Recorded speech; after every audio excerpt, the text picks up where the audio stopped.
Be me, Steve, had a girlfriend, Regina. We were together for a long time, maybe 5 years. It was good, you know? Really good. We weren't one of those dramatic couples. We just fit. We liked the same dumb movies, could spend a whole weekend just hanging out at home doing nothing, and it never felt boring. She was smart, funny, and I honestly thought I was going to marry her. We had plans, or at least, I thought we did. Talked about getting a bigger place, maybe getting a dog, all the normal stuff you talk about when you see a future with someone. I felt like the luckiest guy in the world. She was my best friend. Then, sometime last year, things started to change. It wasn't a big sudden thing. It was slow, like a leak you don't notice until the carpet is soaked. She started spending a lot more time online, on these specific forums and social media groups. At first, I didn't think anything of it. Everyone has their hobbies. But the way she talked started to change. She began using words I'd never heard from her before. Words like emotional labor, patriarchal structures, and problematic. Everything became problematic. I remember holding a door open for her, something I'd done 1,000 times. She stopped and gave me this weird look. Told me I didn't need to perform these outdated gestures of chivalry. Said it was rooted in the idea that women are weak. I was just trying to be nice. Another time, we went out to eat for her birthday. I paid, like I always did for special occasions. On the way home, she was silent. When I asked what was wrong, she went on this long tangent about how me paying for her reinforces financial dependency and perpetuates toxic power dynamics. I was just trying to treat my girlfriend on her birthday. It felt like I was constantly being tested, and I never knew the right answers. The things she used to love about me were now evidence of my unexamined privilege, or toxic masculinity. My calm, quiet nature was no longer a good thing. It was me being emotionally unavailable. My desire to fix problems around the house was me asserting dominance in the domestic sphere. I felt like I was going crazy. Our old inside jokes were now microaggressions. The movies we used to watch together were now torn apart for their problematic themes. She wasn't fun to be around anymore. Every conversation felt like a lecture. I tried to talk to her about it. I told her I felt like she didn't even like me anymore, that she was looking for reasons to be angry with me. She turned it around on me, of course, said I was being defensive because I was afraid of confronting my own ingrained toxicity, claimed I was gaslighting her by questioning her newfound awareness. It was impossible to have a real conversation. It was like she had a script, and any deviation from it was proof that I was the bad guy. I started to just shut up. It was easier than having every word I said dissected and used against me. The house became quiet, tense.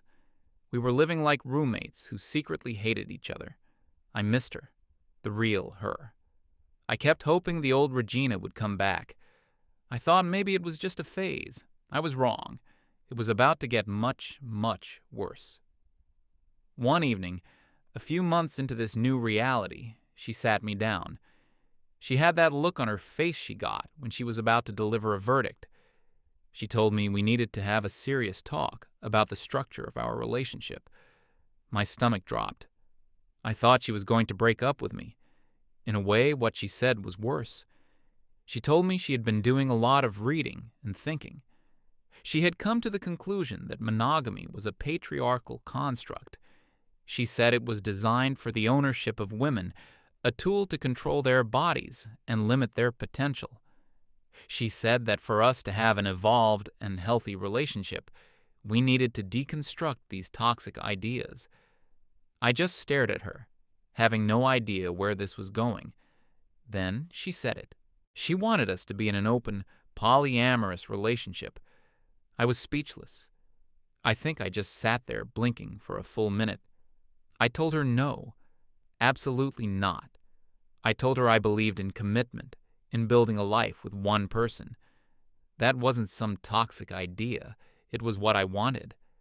She shook her head, looking at me with this pitying expression, like I was a child who didn't understand.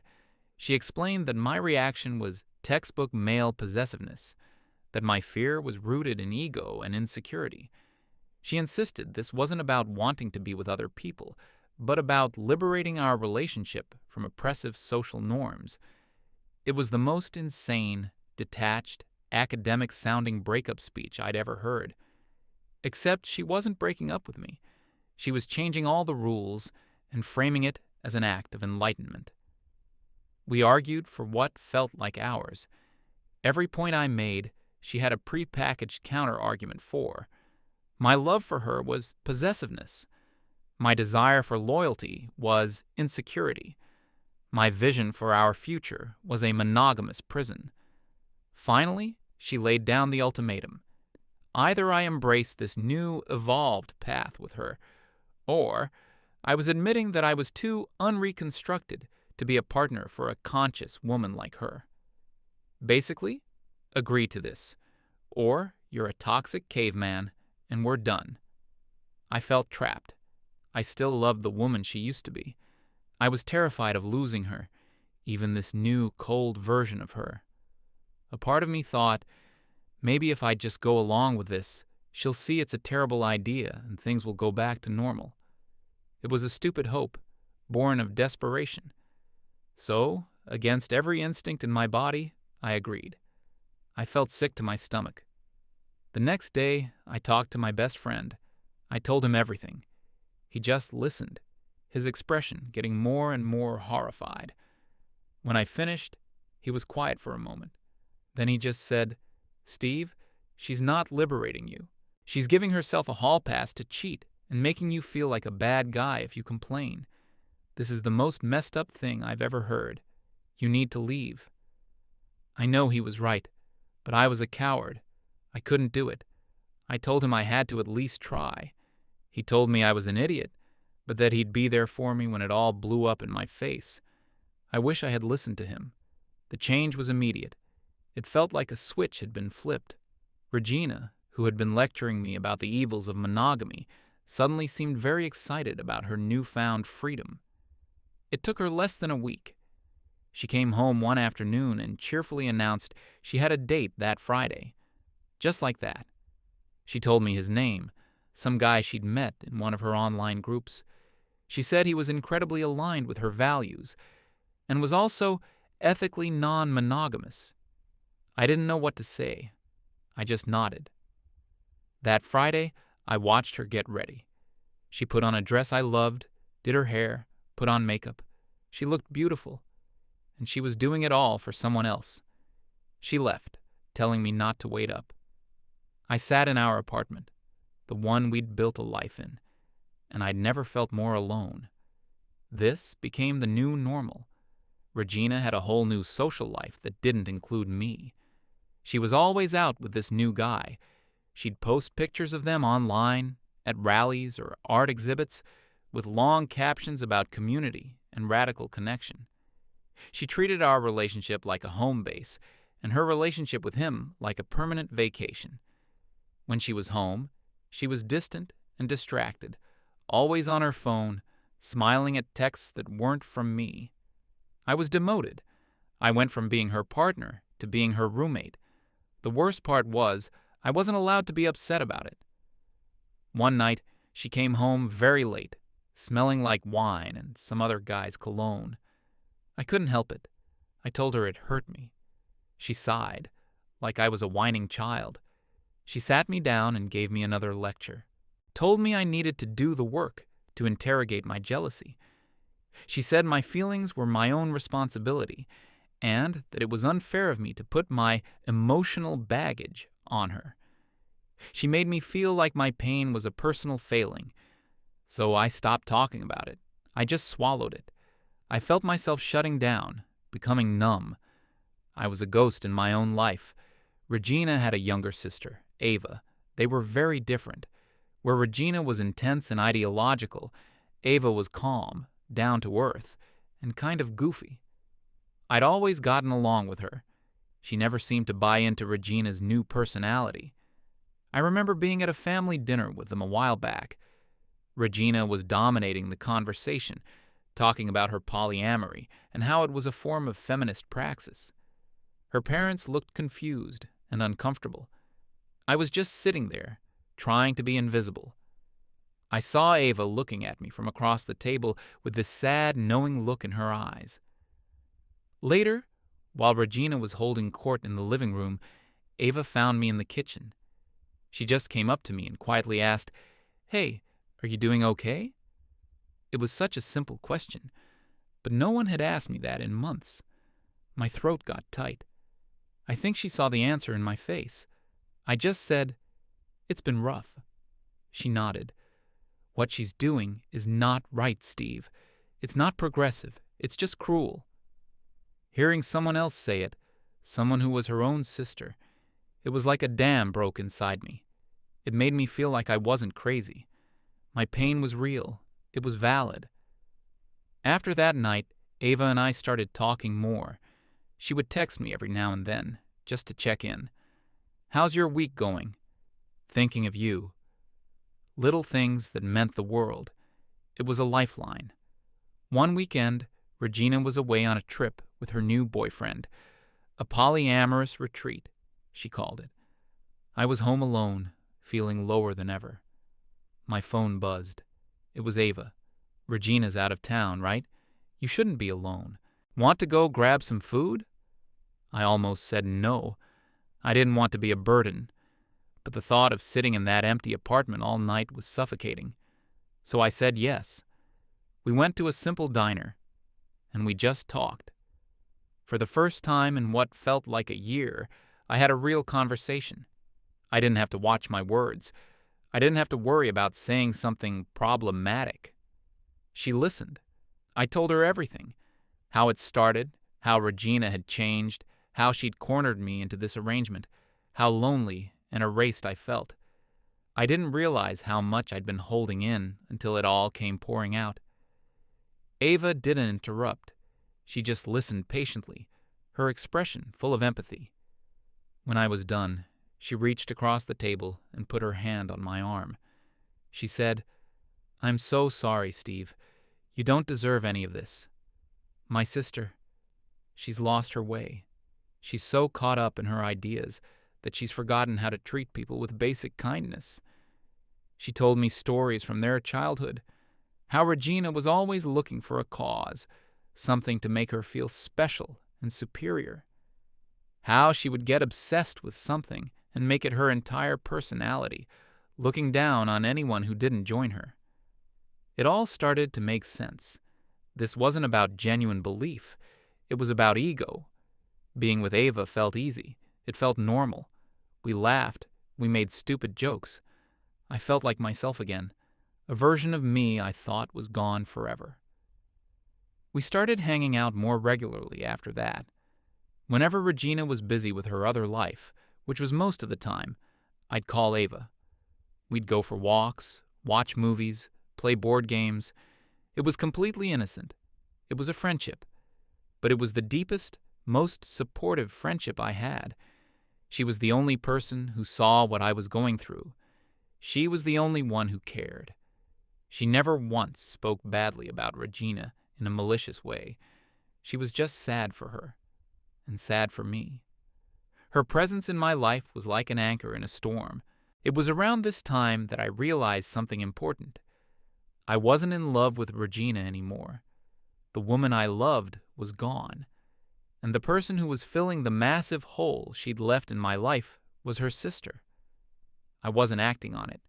I wasn't even fully admitting it to myself yet. But I knew. I knew that the connection I had with Ava, this simple, honest, caring friendship, was more real than anything I had left with Regina. I started to feel a little bit of hope again. Not hope for my relationship with Regina, but hope for myself. Maybe I could get through this. Maybe I could be happy again. One day, I had a particularly bad day. Just one of those days where everything goes wrong. I came home, hoping to just collapse on the couch. Regina was there, but she was on a video call with her activist friends. She barely looked at me, just waved me away impatiently. I went to my room and just sat there, feeling the weight of everything. My phone vibrated. It was a text from Ava. "Everything okay? You've been quiet today." It was like she had a sixth sense. I texted her back, telling her I'd had a terrible day. Her reply came instantly. "I'm coming over. I'll pick up food." I told her she didn't have to, that Regina was home. She wrote back, "I don't care. You need a friend. Be there in 20. When she arrived, she had 2 bags of my favorite takeout. Regina was still on her call. Ava just gave her a polite wave and came straight to my room. We sat on the floor and ate, talking in low voices. She made me laugh. She listened to me vent. She made me feel like a person again. And as she was leaving, she gave me a hug. A real, genuine hug. It lasted maybe 5 seconds. But in that moment, I felt more connection and warmth than I had from Regina in over a year. That was the turning point. I knew I couldn't live like this anymore. I was done being a ghost in my own life. I was done being a footnote in Regina's ideological experiment. Something had to change, and it had to change soon. I just didn't realize that the choice was about to be made for me. I think Regina started to notice the change in me. I wasn't moping around the apartment anymore. I wasn't quiet and withdrawn. When she was home, I was polite but distant. I didn't ask her where she'd been or what she was doing. I had my own life back, a life that revolved around my friendship with Ava. Regina didn't like that. I think, on some level, she needed me to be miserable.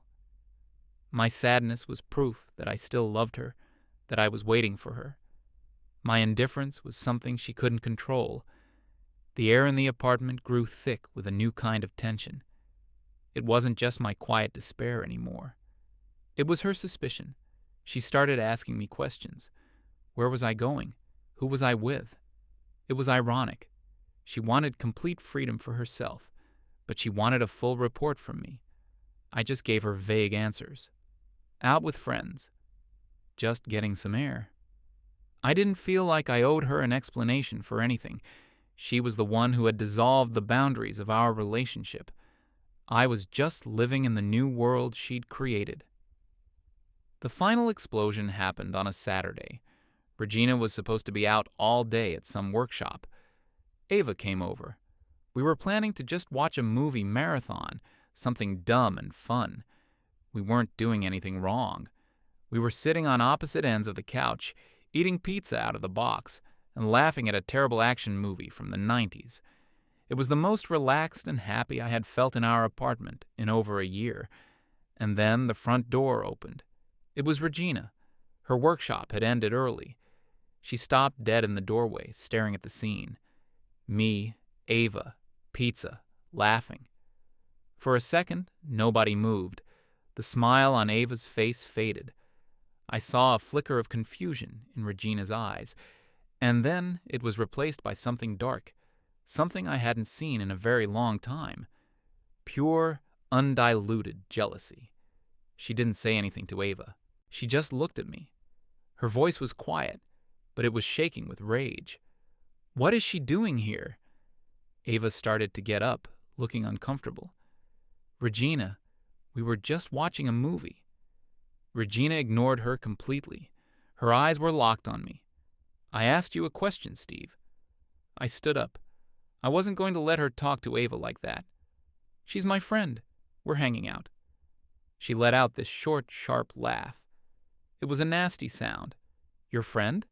You're hanging out with my sister? Behind my back?" Ava stepped forward. "Regina, that's not fair. You were out. We weren't hiding anything." "You stay out of this," Regina snapped at her. "This is between me and my boyfriend." The word boyfriend sounded so absurd coming from her lips. I looked at her. Her whole enlightened, progressive persona had vanished. This was the old Regina, the insecure, possessive one she claimed to have deconstructed. I told Ava that maybe it was best if she left, that I would handle it. She looked worried, but she nodded and quickly gathered her things. She gave me a quick, concerned glance and then she was gone. The moment the door closed, Regina turned on me. Her face was twisted with fury. "How could you?" she screamed. "With my own sister, in our home!" She was pacing back and forth, vibrating with anger. "Are you sleeping with her? Tell me the truth." And that was it. That was the moment everything snapped into focus for me. The sheer, staggering hypocrisy of it all. I didn't yell. I didn't raise my voice. I just felt this strange, cold calm wash over me. I had no more fear. I had no more desperation. I was just done. "No, Regina," I said, my voice perfectly level. "We're not. We're friends. She's been my friend when I had no one else." "Friends? Do you think I'm stupid? I see the way you look at her. I see the way you text all the time. You betrayed me." I just looked at her. I let her words hang in the air. Betrayal. It was the richest thing I'd ever heard. I waited for her to stop yelling, to run out of breath. When she finally paused, staring at me with hate-filled eyes, I began to speak, and I calmly and quietly took her entire world apart. "You want to talk about betrayal, Regina? Let's talk about betrayal." She opened her mouth to interrupt, but I kept going, my voice never rising. "You were the one who decided monogamy was a prison. You were the one who came to me and said our relationship was a patriarchal construct that needed to be dismantled." I took a step closer. "You were the one who gave me an ultimatum, an open relationship, or I was a toxic caveman. I didn't want this. I begged you not to do this, but you didn't care what I wanted." Her face was starting to change. The anger was being replaced by confusion. She wasn't used to me fighting back. "So I agreed," I continued. "I agreed because I was a fool who still loved you and hoped you would come to your senses. And what did you do with your newfound freedom? You found another guy in less than a week." "That's different," she stammered. "We had rules. We were supposed to be honest." "Rules?" I almost laughed. "Your only rule was that I wasn't allowed to be hurt. Every time I tried to tell you I was in pain, you told me it was my emotional baggage. You told me to interrogate my jealousy. You dismissed my feelings as toxic masculinity while you were out building a second life with someone else." I could see the gears turning in her head. She had no counter-arguments. I was using her own words, her own logic, and throwing it right back in her face. "I was alone, Regina. I was completely and utterly alone in the relationship you designed. I was miserable, and you didn't care. You were too busy being evolved." "And then there was Ava," I said, my voice softening just a little. "Your sister. The only person in the world who looked at me and asked if I was okay. The only person who saw me as a human being and not as an ideological project." Tears were welling up in her eyes now, but they weren't tears of sadness. They were tears of frustration. She was losing. She listened to me. She supported me. She reminded me what it felt like to have a real, genuine connection with someone. The kind of connection you and I used to have before you traded it all in for a bunch of trendy words and a hall pass. I stopped, standing right in front of her. "You don't get to be angry, Regina. You don't get to stand here and scream about betrayal. You set the house on fire, but you're mad at me for finding my way out of the smoke. You made the rules. I just finally started playing by them." She was speechless. She just stared at me, her mouth slightly open. The entire foundation of her moral high ground had crumbled into dust, and in that moment of silence, I delivered the final blow. "So, to answer your question," I said, my voice clear and steady. "No, I'm not sleeping with your sister, but I am in love with her." The color drained from her face. "And I'm done here," I said. "I'm done with this experiment. I'm done with you." I turned around and walked into our bedroom. I pulled out a suitcase and started packing my things. She followed me, stumbling. "Steve, wait," she pleaded. "We can fix this. We can go back. We can close the relationship. It was a mistake." I didn't even look at her. "It's too late, Regina. You showed me who you are, and worse, you showed me who I am without you, and I like that person a lot more.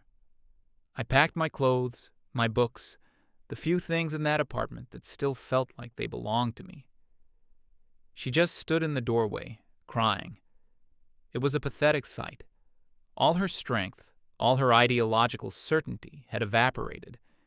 She was just a girl who had made a terrible, selfish mistake and couldn't undo it. When I was done, I walked to the front door. I paused with my hand on the knob. I looked back at her one last time. You wanted to deconstruct our relationship, I said. Congratulations. You succeeded. And then I walked out and closed the door behind me. I didn't have a plan.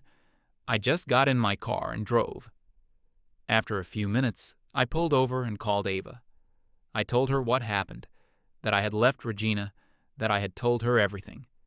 She was quiet for a long time. Then she asked me where I was going. I told her I didn't know. Come to my place, she said. You can stay here for as long as you need to. And so I did. Over the next few days, my phone blew up with texts from Regina. First they were angry and accusatory. Then they became desperate and pleading. She said she was sorry, that she had been wrong, that she loved me. I didn't answer. There was nothing left to say. She tried calling Ava, over and over. Ava finally answered and told her, calmly but firmly, to stop. She told Regina that she had done this to herself, that her cruelty and selfishness had destroyed everything. She told her she needed to leave both of us alone. After that, the calls and texts stopped. I heard from a mutual friend a few weeks later. Apparently, Regina's other partner, the ethically non-monogamous one, had bailed the second he heard about the family drama. He wasn't interested in dealing with a real, messy human crisis. He was only there for the fun and the convenient label. So Regina was alone. Truly alone. In the apartment we were supposed to build a life in. She had chased an ideology so hard that she had ended up with nothing. No boyfriend, no sister, no trendy side piece. Just four walls and the echo of her own bad decisions. Poetic justice, I guess. As for me and Ava, we took things slow.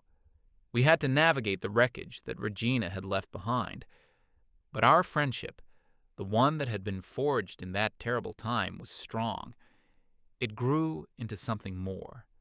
Something quiet and stable and real. Something built on respect and kindness, not on theories and ultimatums. It's peaceful now. I feel like I can breathe again. Sometimes I think back to the person I was when I was with Regina, walking on eggshells, filled with anxiety, feeling like I was always wrong. I don't recognize that person anymore. She thought she was setting herself free. But in the end, the only person she really liberated was me.